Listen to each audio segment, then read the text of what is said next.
Her şey o lanet lastik patladığında başladı. Bilirsin. Hani her şeyin ters gideceği günü en başından anlarsın ya. İşte o gün tam da öyle bir gündü. Selim, Arda ve ben şehirden kaçalım, 3 günlüğüne de olsa unutalım her şeyi diye yola çıkmıştık. Ama haritadaki o kestirme yol bizi kelimenin tam anlamıyla haritadan sildi.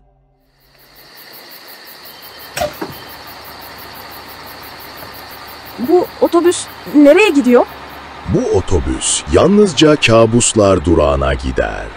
Peki o zaman. Emin misin? Evet, sanırım.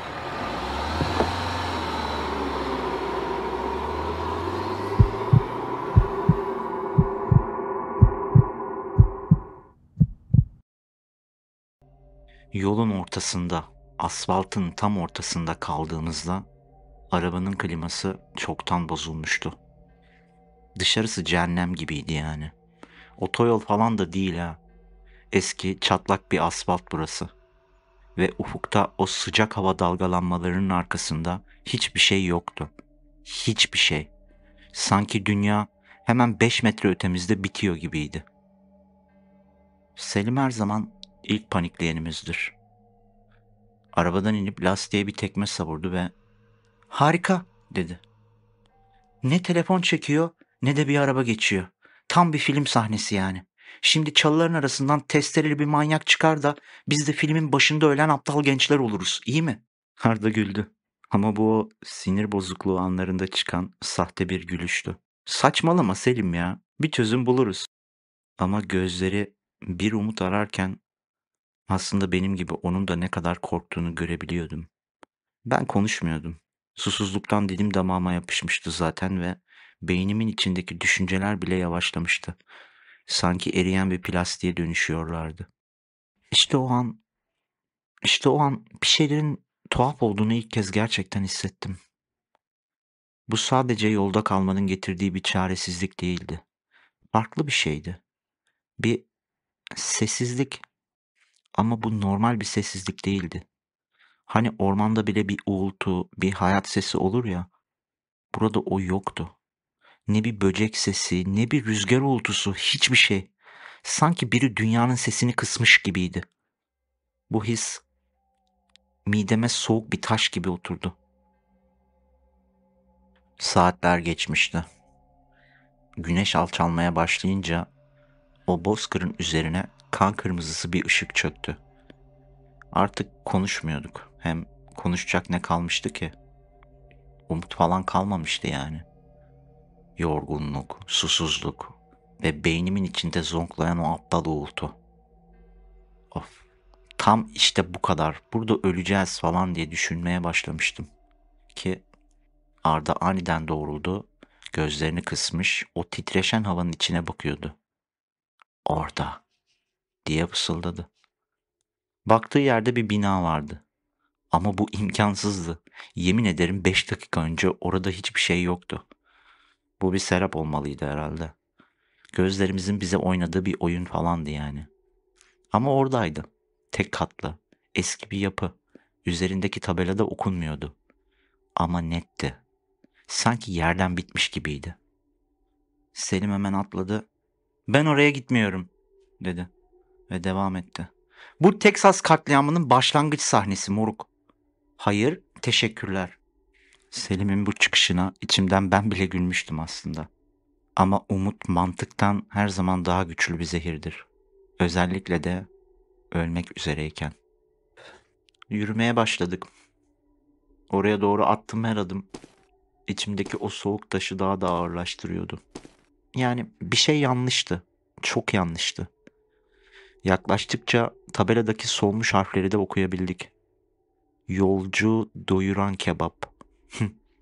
Bu ismin kendisi bile tuhaftı. Yani bir espri gibiydi ama kimsenin güleceği türden değil. Verandasında kimse yoktu. Penceresinden içeriye dair hiçbir şey görünmüyordu. Pencerede uyuklayan tekir bir kedi vardı. Bize kayıtsızca baktı ve sonra tekrar gözlerini kapadı. Sanki her gün bizim gibi 3 aptalın ölüme yürümesini izliyormuş gibiydi. Selim hala direniyordu. "Girmiyorum moruk, Ciddiyim ya, dedi. Arda ise başka çaremiz var mı oğlum? Hadi girelim, dedi. Kapıyı itip içeri girdiğimizde yüzümüze önce bir serin hava, sonra da o koku çarptı. İşte o an. O ana kadar hissettiğim bütün o yanlışlık hissi anlamını yitirdi. Çünkü bu koku doğruydu. Hayatımda hissettiğim en doğru şeydi. Sadece et ve baharat değil. Sanki, hmm, sanki bir ananın kokusuydu. Unuttuğumuzu sandığımız, güvende ve mutlu olduğumuz bir anın. Bütün korkum, bütün endişem bir anda silindi. Omuzlarımdan tonlarca yük kalkmış gibi hissettim. Sanki bütün hayatım boyunca aradığım bir yere gelmiştim. Duvarlardaki eski, sararmış fotoğraflara gözüm takıldı. Gülümseyen aileler, yol kenarında mola vermiş gezginler. Hepsi bu masalarda oturmuş, mutlu görünüyorlardı. Ama hepsinin gözlerinde tuhaf, donuk bir parlaklık vardı. O an buna anlam veremedim. Ve tezgahın arkasındaki yaşlı kadın bize gülümsedi. Yüzü kurumuş bir nehir yatağı gibiydi ama gözleri, gözlerinde tuhaf bir şey vardı. Sakin ama aynı zamanda her şeyi görüyor gibiydiler. Bize baktı ve şöyle dedi. Yorulmuşsunuz kuzularım. Hoş geldiniz. Bana Betüş derler. Oturun. Size birer doyuran yapayım. Bütün ağırlığınızı alsın. Sesi sanki doğrudan beynimin içine konuşuyormuş gibiydi. O an Selim'in bile yüzündeki o inatçı korku ifadesinin silindiğini gördüm. O koku var ya, hepimizi esir almıştı. O an o fazla iyi anlaşmanın bir tuzak olduğunu bilmeliydim aslında. O an o mantıksız huzurun deliliğin ilk adımı olduğunu anlamalıydım. Ama anlamadım. Sadece oturdum ve bekledim. Tek kelime etmeden en yakın masaya oturduk. Gerçekten oturduk mu? Yoksa oraya yığıldık mı? Emin bile değilim. O an Betüş bize zehir verse yemin ederim teşekkür ederek içerdik. Pişen kebaplar beynimizin içindeki bütün sigortaları attırmıştı. İrade diye bir şey kalmamıştı. Önümüze koyduğu kebaplar, bunlar yemek değildi. Görüntüsü bile gerçek dışıydı. Hani rüyanızda gördüğünüz o aslında var olmayan ama olması gerektiğini bildiğiniz bir şey gibi. Her detayı mükemmeldi. Kömür ateşinin izleri, domatesin parlaklığı, lavaşın sıcaklığı, her şey olması gerektiği gibiydi. Fazla olması gerektiği gibi. İlk lokmaya ağzıma attım.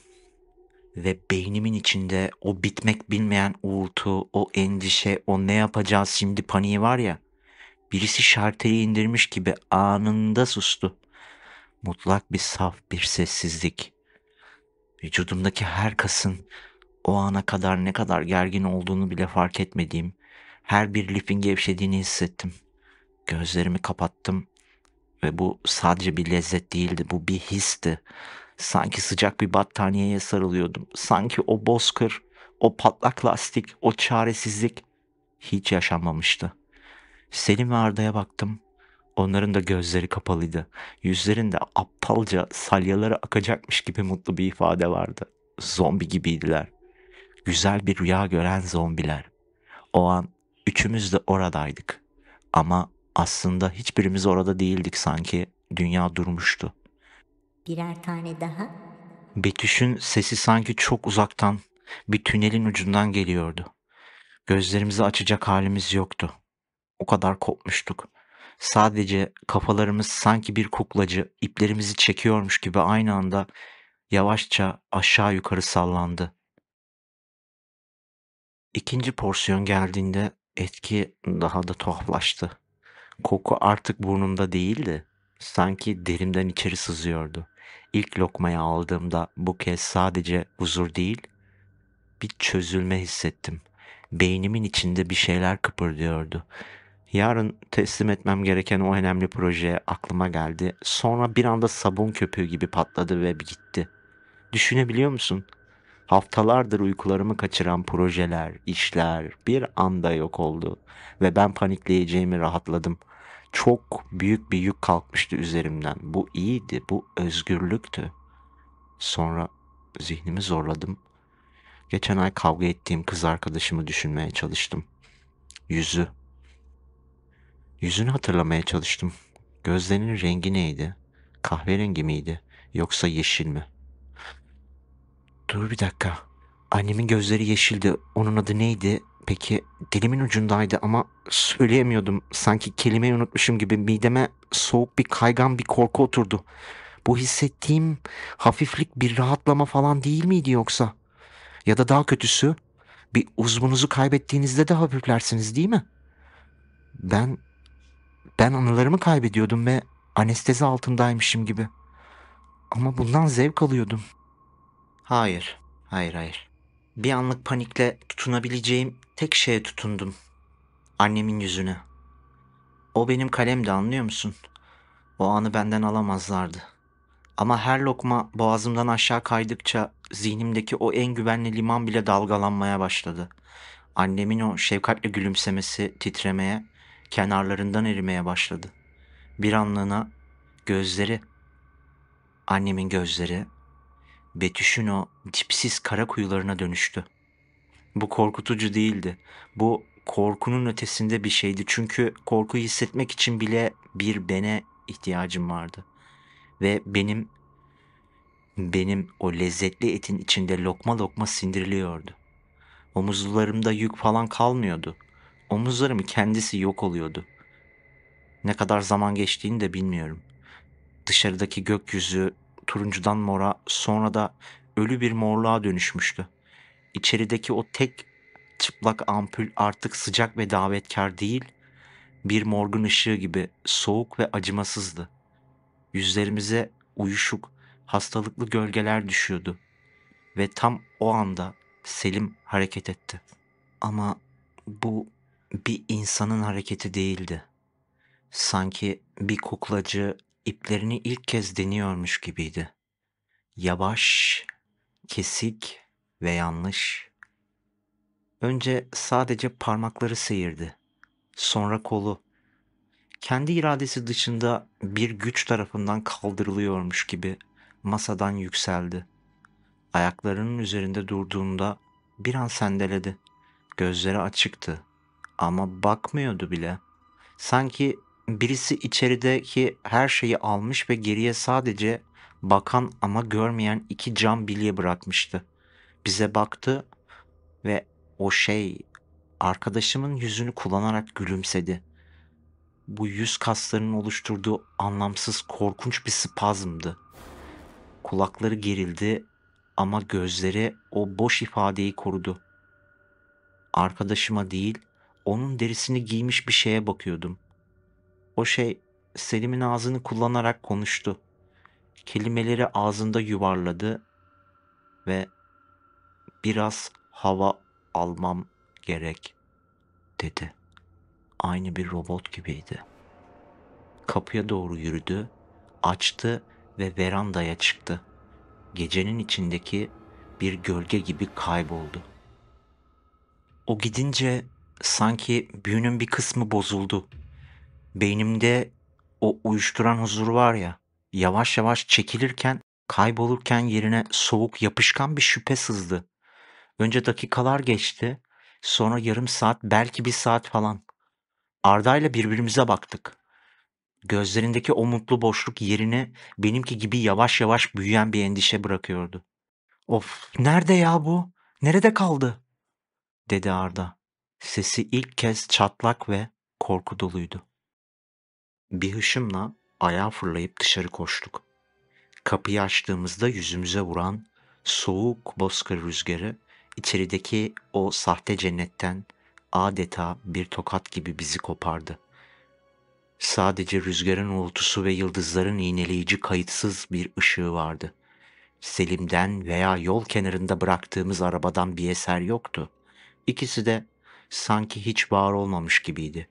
Bozkır onları yutmuştu. Selim! Diye bağırdım. Sesim o sonsuz karanlıkta küçücük bir çakıl taşı gibi kayboldu. İçeri geri döndüğümüzde Betüş masaları siliyordu. O sakin, mekanik hareketlerinde artık rahatsız edici bir şeyler vardı. O anne şefkati gitmiş, yerine örümceğin sabrı gelmişti. Ona doğru yürüdüm. İçimde bir öfke dalgası kabarıyordu. Hesap soracaktım ama ağzımı açtığımda kelimeler boğazımda düğümlendi. Beynim bağır diye haykırırken ağzımdan çıkan ses sanki başkasına aitti.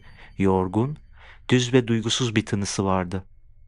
Arkadaşımız ortadan kayboldu diyebildim. Kendi sesim kulağıma o kadar yabancı geldi ki bir an duraksadım. Bu ben miydim? Neden bağıramıyordum? Arabamız da yok. Bu, bu bir çığlık olmalıydı, bir isyan. Ama dudaklarımdan dökülen sanki bir rüyanın içinde konuşuyormuşum gibi zayıf, garip bir sesti. Anlayamıyordum. Betüş elindeki bezi tezgahın altına bıraktı, yüzünü bize çevirdi. Gözleri karanlıkta parlayan iki kömür parçası gibiydi. Yüzünde hala o tebessümün hayaleti vardı. Ama buz gibi soğuktu. Bu topraklar yolcuyu tartar, hak ettiğini verir. Dedi her kelimenin üzerine basarak. Ne demek hak ettiğini verir ya? Arda'nın sesi bir bıçak gibi keskin ve panik doluydu. Nereye gitti? Burada en yakın yerleşim yeri yüzlerce kilometre uzakta. Bir an kendime gelir gibi oldum. Arda bağırabilmişti. Ormanda ölüp gitmek, burada hapis olmaktan iyidir diye düşünürken, yaşlı kadının yüzündeki o tebessümün hayaleti bir an titredi, çatladı. Gözlerinde bir saniyeliğine okyanusun dibi kadar soğuk, kadim ve insan olmayan bir şey gördüm. Sonra o ifade gitti. Yerine yine o sakin, her şeyi biliyormuş bakışı geldi. Bu toprakların kendi yolları vardır. Kuzum, bizim bilmediğimiz, sizin gibi yorgun yolcular için ileride bir yerimiz var. Bu gece orada dinlenin. Sabah olunca her şey daha aydınlık görünür. Dedi ve eliyle karanlığı işaret etti. Başka bir çaremiz yokmuş gibi o karanlığa doğru çekiliyorduk. Bizi bir tuzağa mı çekiyordu yoksa yardım mı ediyordu? Zihnim o kadar bulanıktı ki artık mantıklı düşünemiyordum. Oraya doğru yürürken ayaklarımın altındaki toprakta tuhaf bir şeyler olduğunu hissettim. Canlı gibiydi. Buraya başka türlü tarif edemem. Toprak tamamen çıplaktı. Üstü sert ve kuruydu. Ama her adımımda altımdaki bir şeyler hafifçe kalp atışı gibi esniyordu. Sanki devasa uyuyan bir hayvanın derisi üzerinde yürüyorduk. Ay ışığı bu çorak araziyi gümüş hastalıklı bir parlaklık veriyordu. Burası döküntü bir moteldi. Karanlığın ortasında çürüyen bir diş gibi duruyordu. Odanın anahtarını bize uzatırken yaşlı kadına baktım ama yüzümüze bile bakmadan hızlı adımlarla bizden uzaklaştı. İçeri girdiğimde oda rutubet ve terk edilmiş kokuyordu. Duvar kağıtları derisi soyulmuş bir hayvan gibi sarkıyordu. Çıplak ampulden sızan ışıkta dans eden toz zerreleri sanki bir mezarın içindeki sporlar gibi havada asılı duruyordu. Yerdeki tek halı sigara yanıkları ve ne olduğunu bilmek istemediğim koyu renkli lekelerle kaplıydı. Kapıyı kilitledik. Önünde de eski ama ağır olan şifonyeri çektik. Ama bu kendimizi kandırmaktan başka bir şey değildi. Dışarıdaki tehdit neyse bu çürük kapının onu durduramayacağını, hatta belki de tehditin zaten bizimle birlikte odanın içinde olduğunu içten içe hissediyordum. Gece yarısını çoktan geçmişti. Uyku imkansızdı. Arda yatağında bir cenin gibi kıvrılmış, sessizce tırnaklarını yiyordu. O tok, sinir bozucu kemirme sesi odadaki tek sesti. Ben ise pencereden dışarıdaki karanlığa bakıyordum. Yalan söyleyemiyorum. Toprak sürekli olarak ağır ağır hareket ediyordu sanki. Damarları vardı ya da nabız gibi attığına yemin edebilirim. Zihnim bana oyun mu oynuyordu yoksa gerçekten bir şeyler mi oluyordu? Artık hiçbir şeyden emin değilim. Tam uykuya dalacaktım ki o ses başladı. Önce bir titreşim gibiydi. Zeminden geliyordu. Dişlerimi zangırdatıyordu resmen. Sonra sese dönüştü. Vıcık vıcık, ritmik, öğüten bir ses. Duvarların içinden, zeminin altından sanki dev bir kalp çamurun içinde atıyordu. Sanki bu toprağın altındaki bir şey yavaş yavaş sindire sindire bir şeyleri öğütüyordu. Arda da duyuyordu. Yatağında doğruldu. Gözlerine dehşetle açılmıştı. Sesi duymamak için kulaklarını kapattı. Ama bu işe yaramadı. Ses dışarıdan gelmiyordu. Doğrudan beynimizin içine sızıyordu. Ve sonra koku başladı. O kebap kokusu, o muhteşem, o lanetli koku. Odanın küf kokusuna karışarak içeri sızıyordu. Duvarlardaki çatlaklardan, kapının altından havaya karıştıkça midemi bulandırıyordu. Sanki çürük et gibi, sanki ceset kokusu gibi. Ve ses doğrudan yerin altından geliyordu. Sanki bir davetti, bir siren şarkısıydı. Zihnimi bulandırıyor, korkumu bastırıp yerine o sahte, o uyuşturan huzuru geri getirmeye çalışıyordu. Tam o anda dışarıdan bir ses duyduk. Yardım edin. Yardım edin. Bu Selim'in sesiydi. O kadar netti ki sanki kapının hemen dışındaydı. Arda ve ben hızlıca birbirimize baktık. Ses yankılandı. Üşüyorum. Çok üşüyorum. Üşüyorum. Bu kadarı da fazlaydı artık. Arda bir hışımla yataktan fırladı ve şifonyeri itmeye başladı. Selim! Selim! Diye bağırıyordu. Ona engel olmaya çalıştım ama nafileydi. Kapıyı açtığında dışarıda sadece soğuk rüzgardan başka hiç kimse yoktu. Ve bütün sesler bir anda kesilmişti. Sabah olduğunda aynaya bakmaya korkuyordum.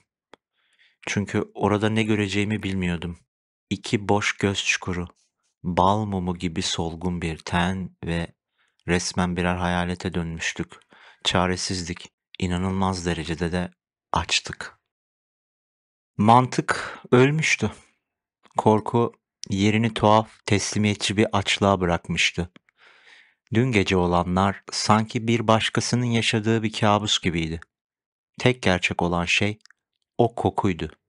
O huzurdu. Ruhunuzdaki gürültüden kaçmak için cehennemin ağzına kendi ayaklarımızla geri yürüdük. Tekrar masaya oturduk. Betüş bize aynı şefkatle gülümsemeyle baktı. Sanki hiçbir şey olmamıştı, Açsınızdır. dedi ve önümüze yine o kebaptan koydu. Bu kez etkisi daha güçlüydü. Her lokmada anılarımın renkleri daha da soluyordu. Annemin yüzünü hatırlamaya çalıştım.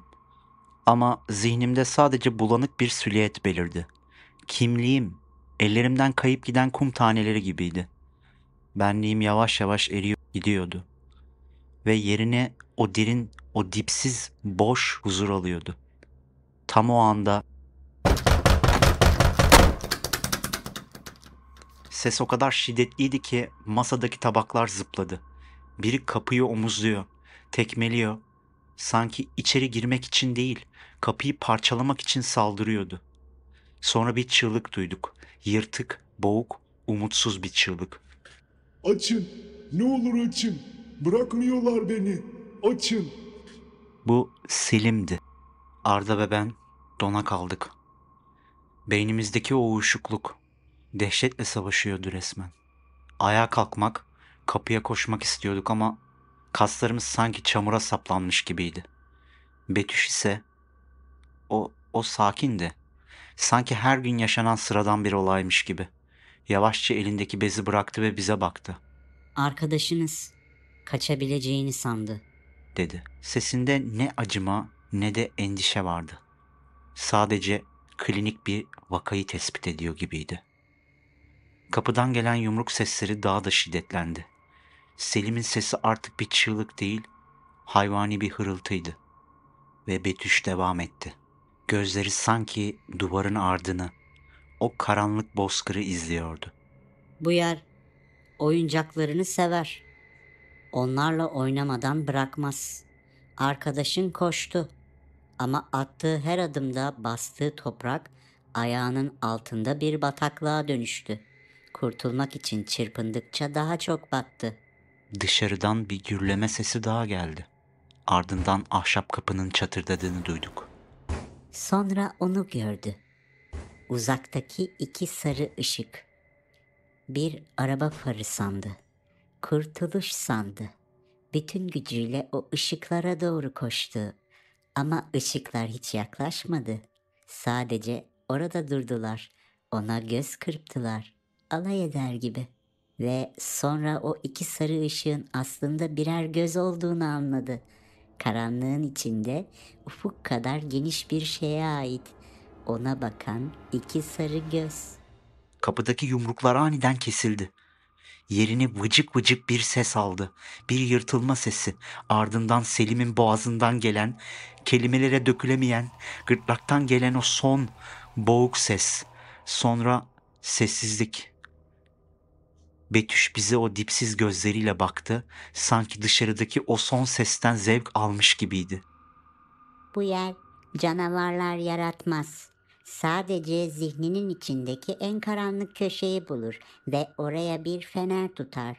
Geri kalanını kendin halledersin. Sesinde ne acıma ne de pişmanlık vardı. Gözleri sanki duvarın ardını, Selim'in son anlarını izliyordu. O buraya sığınmak için geldi. Kaçtığı şeyden korkup tuzağın kendisine sığınmak istedi. Klasik bir av davranışı. Dedi ve elindeki bezi tezgaha bıraktı. Sesi sanki bir satırın bileme taşına sürtmesi gibi soğuk, keskindi ve devam etti.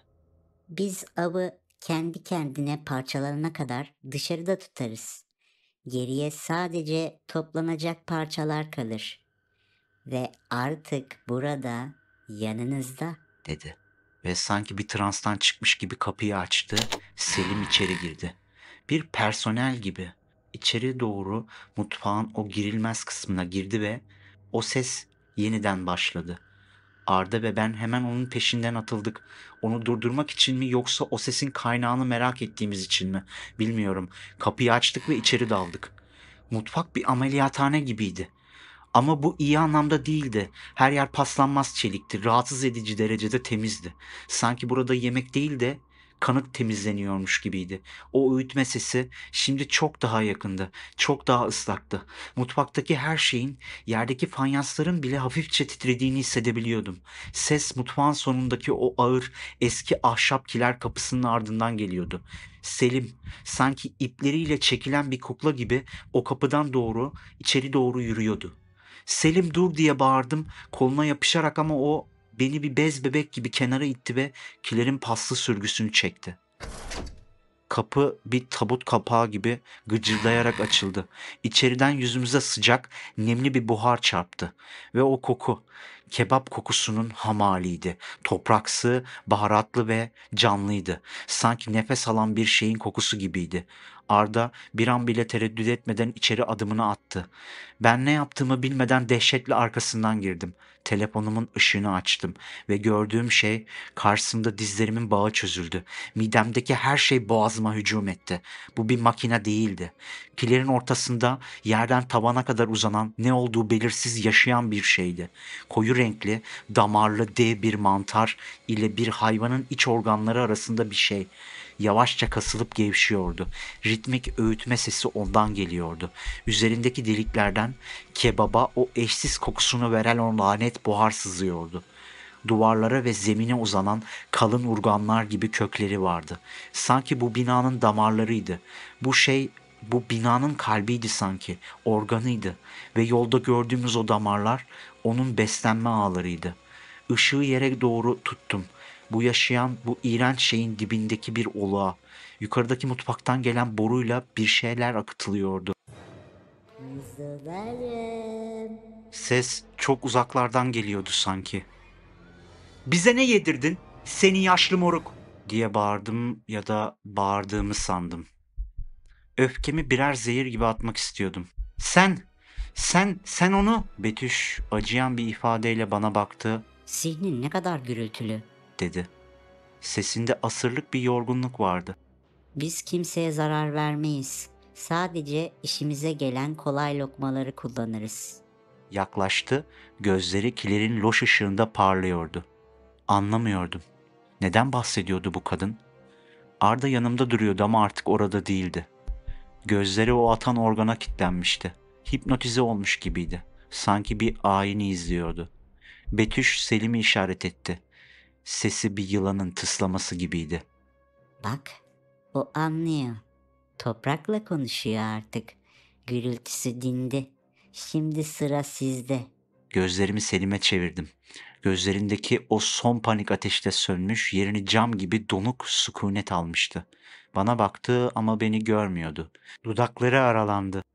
"Şşş" diye bir ses çıkardı. Sanki uyum sağlamamı, itaat etmemi istiyordu. Koşmaya çalıştım. O an tek istediğim buydu ama bacaklarım kurşun gibiydi. O yediğim lanet kebap sadece zihnimi değil, irademi de eritmişti. Bedenim artık bana itaat etmiyordu. Kapıda daha önce hiç görmediğim, yüzü aynı Arda'ya benzeyen ifadesiz donuk, nasıl desem resmen ruhu çekilmiş bir adam vardı. Beni zorla masaya geri oturtturdular. Direnemedim bile. Önüme son bir tabak daha koydular. Ve ben şimdi bu deftere son kelimelerimi yazıyorum. Kalemin parmakların arasındaki hissi bile yabancı, sanki başkasının elini kullanıyorum. Ellerim titriyor. Ama bu korkudan değil. Korku hatırlayabildiğim bir lükstü. Bu değişimin son sancıları. Ruhum artık sancımıyor, canım yanmıyor ama ruhum tükeniyor. İçimdeki son ben kırıntısı mürekkepli izlere tutunarak can çekişiyor. Bu kelimeler benden geriye kalan son fosil. Bazen gözlerimi kapatıyorum ve artık kendi düşüncelerimi duyamıyorum. O gürültü yok artık. Yerinde uğultu var, o uğultu. Binanın uğultusu. Yerin altındaki o kalbin ritmik ıslak atışı. Artık dışarıdan gelen bir ses değil bu. İçimde, damarlarımda zonkluyor. Açlığını hissedebiliyorum. Dışarıdan gelen araba sesini de duyuyorum. Yeni yolcular, yeni hasat. Defteri kaldığım odadaki yatağın altına sıkıştırıyorum. Neden? Neden bu sorunun cevabını bilmiyorum. Belki de içimdeki o son inatçı insan parçası bir uyarı bırakmak istiyor. Bir sonraki kurbana boş bir umut sunmak için ya da belki de bu sürecin bir parçası. Belki de bu defter bir sonraki hasat için toprağa atılmış bir yem. Onları içeri çekecek, meraklarını gıdıklayacak, onları tuzağa bir adım daha yaklaştıracak bir yem. Bu düşünce beni tiksindirmedi. Aksine içimde tuhaf, karanlık bir tatmin duygusu uyandırdı. Bu yerin iradesi artık benim iradem. Ayağa kalkıyorum, bacaklarım benim emrim olmadan hareket ediyor. Önlüğü duvardan alıyorum. O kumaşın o pürüzlü dokusu tenimde tanıdık bir his uyandırıyor. Ellerim. Benim ellerim değil ama hareket ediyorlar. Izgaranın düğmesini çeviriyorlar. Alevler parlıyor. Hayır kaç. Pencere orada. Kırme koş. Zihnimin bir köşesinden cılız cılız bir ses yükseliyor. Kendi sesim mi? Emin değilim. Sanki çok uzaktan bir kuyunun dibinden gelen bir fısıltı gibi. Yolcular acıkmıştır. Adın neydi senin? Hatırla. Bir adın vardı. Annenin sana seslendiği. Yüzler restorana doğru yürüyor. Yorgunlar, açlar. Bu yer her zaman doyar. Elim bıçağa uzanıyor. Bıçak soğuk, ağır, doğru hissettiriyor. Kapı açılıyor. Yüzlerinde o tanıdık, o çaresiz ama son mutluluk kırıntıları var. Gülümsüyorum. Hoş geldiniz.